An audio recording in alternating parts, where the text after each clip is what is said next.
What's up, everybody? Welcome to Transition Tuesdays for this Tuesday, May the 30th, 2023. I am your host, Ross Williams. I'm so glad you can make it here today. Ladies and gentlemen, Transition Army, I'm so glad you can make it here today. I know you could have been anywhere in this world today. I'm quite aware you could have been anywhere in this world today, but you decided to be here with me. And I appreciate that. And more importantly, I appreciate you. So welcome to Transition Tuesdays, my friends. Welcome on this last Tuesday of May 2023. Man, we have an action-packed show once again for you, my friends. But before I start the show, I always like to state my intentions. And my intention is to give you the opportunity to laugh, smile, think, and engage in honest conversations about your life's transition. So that's what we do here on Transition Tuesdays. That's what we do. So I thank you guys for showing up. Thank you guys for coming. Man, so I want to, first of all, I want to thank you guys, the Transition Army, for your well wishes for my birthday last Tuesday. Just turned 54. I want to give you guys some soul claps on that. I got to do that for the Transition Army. I got to do that. Man, I got to thank you guys. Thank you guys so much for your birthday well wishes. And also thank you guys so much for the graduation wishes for my youngest daughter, Anissa. Thank you so much. Give you some more soul claps. Thank you so much, guys. I appreciate you guys. I appreciate you guys so much. I really do. Thank you. Man, let's get this music going.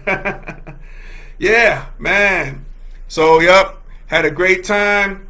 Birthday, 54. 54 is the new 54, ladies and gentlemen. Whatever that means. But no, I'm just happy. I'm just ecstatic to see another birthday, and I'm just happy for my daughter graduating from high school too. So not in her next journey. Man, can't wait.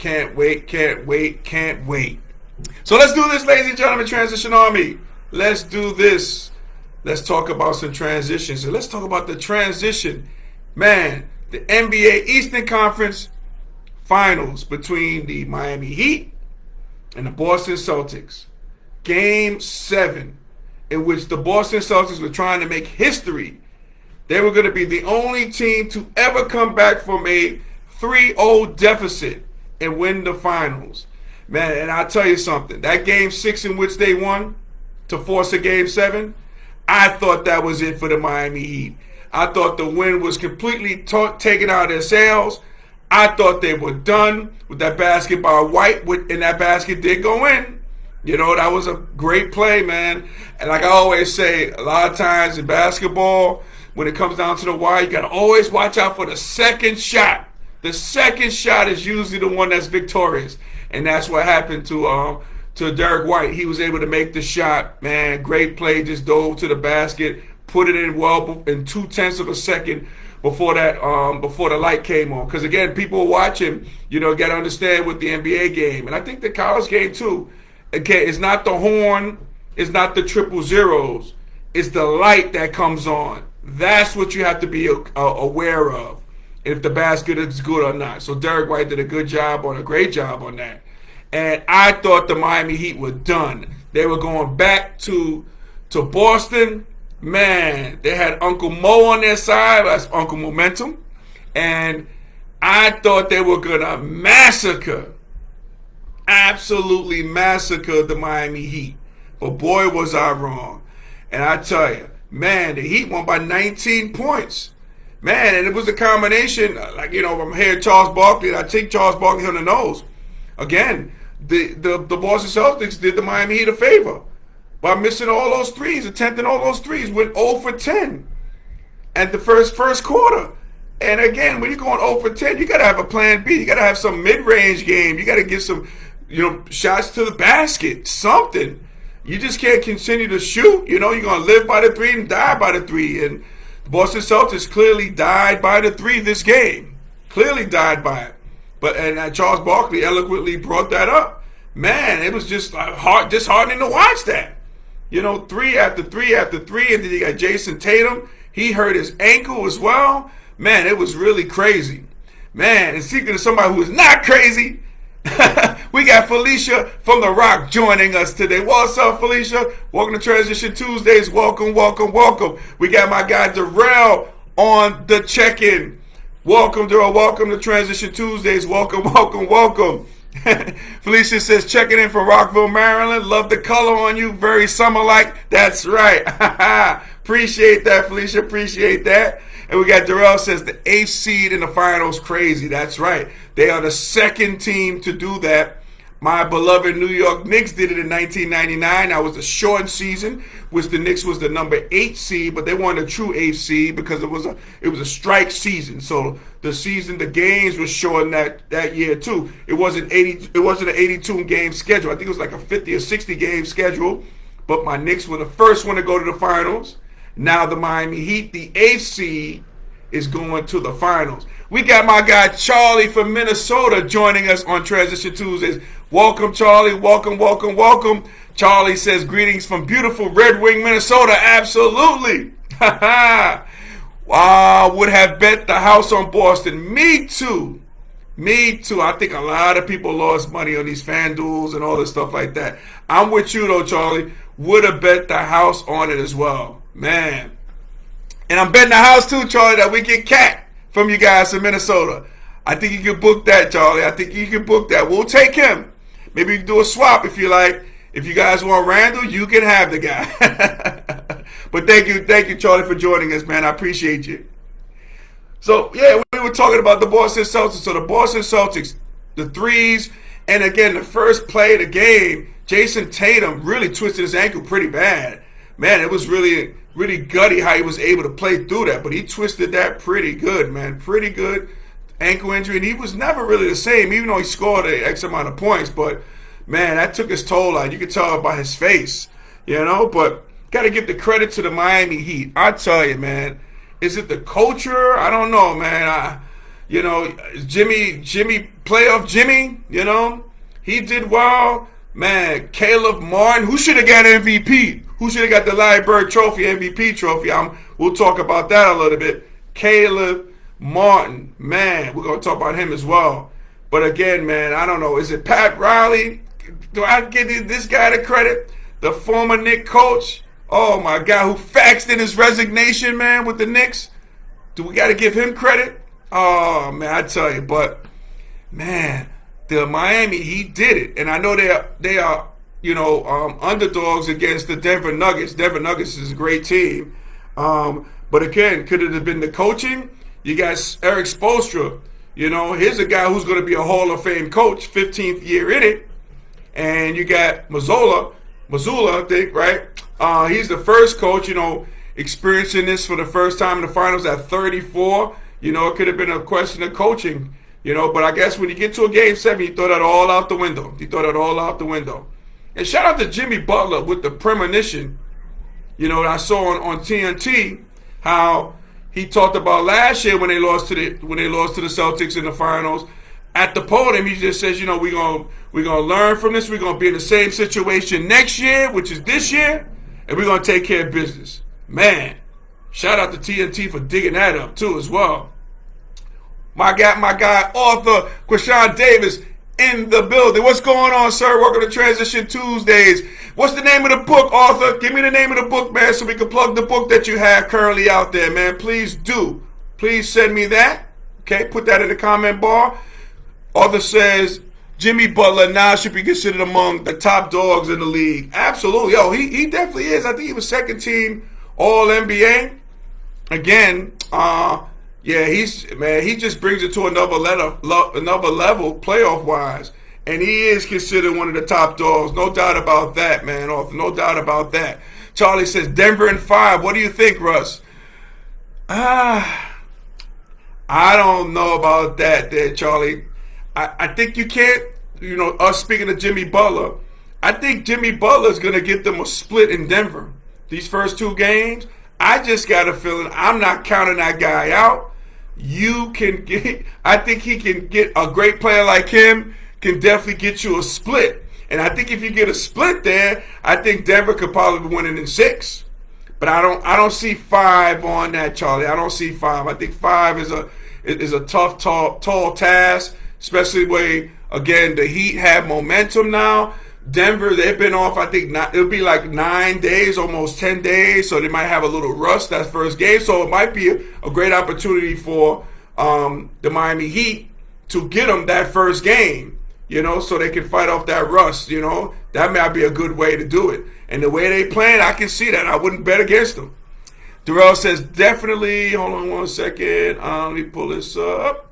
Darrell says, definitely Butler. He's a different player in the playoffs. That's right. Playoff Jimmy. That's what they call him, right? Playoff Jimmy. Yes. Oh, author. Okay, the name of the book is Our Missing Color Girls. Available at Quashan.com and Amazon. Get the book.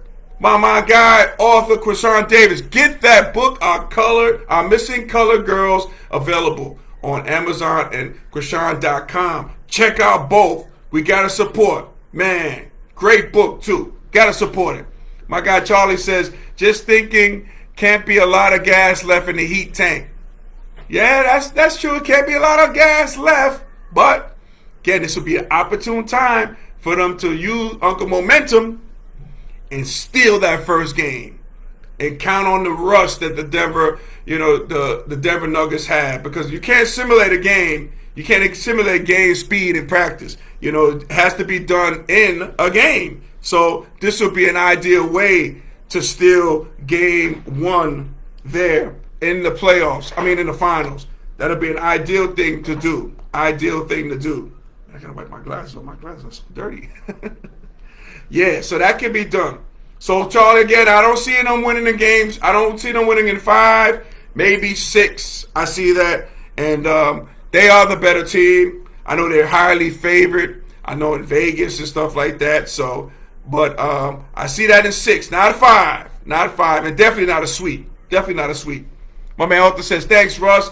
I would throw everything. Plus the kitchen sink at Murray. The Joker will get his, but you can win if you stop Murray."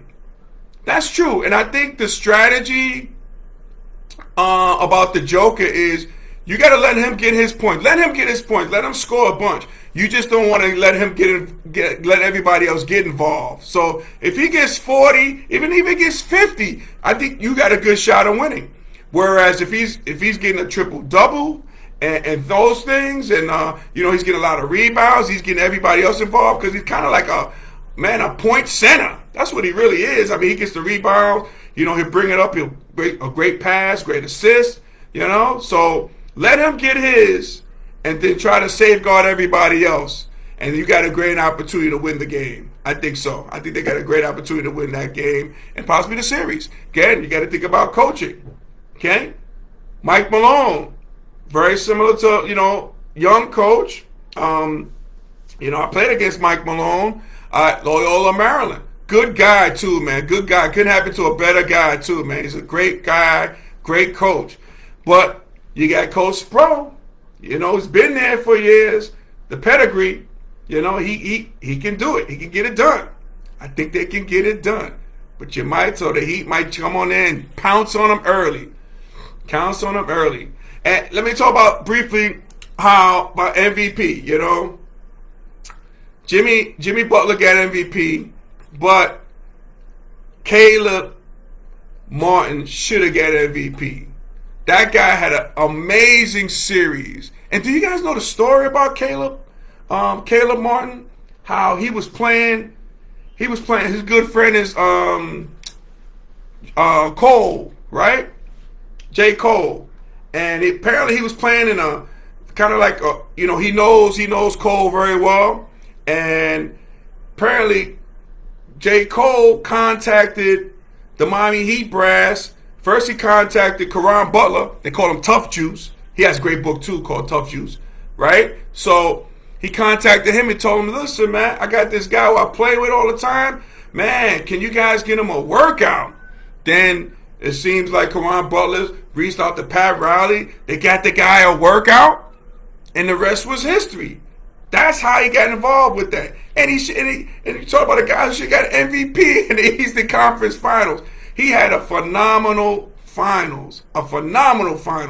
And I think, the guy, I think Butler is a throwback type of guy.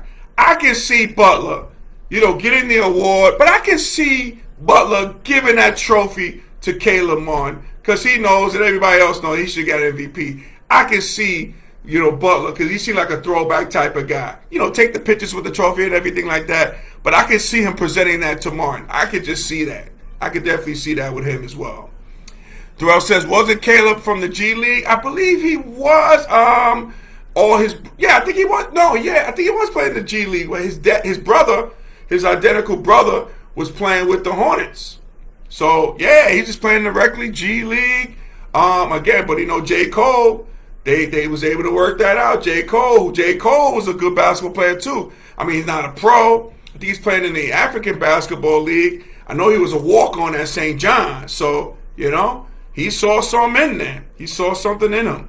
We got my guy Stephen McClancy's Finest on the check-in. Welcome to Transition Tuesdays, my good friend. Hey, man, I know you're on the mend, man. Get well with your knee. Get well with your knee.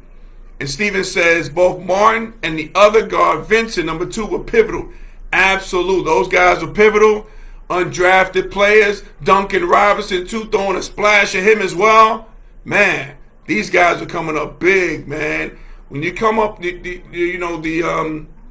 others, as Shaq says, when they doing their job and then some, and then your stars step up like a Jimmy Butler, sometimes Bam Adebayo, they step up. And when you get that, you get yourself to the finals. My guy Darrell says, also the Heat starting point guard.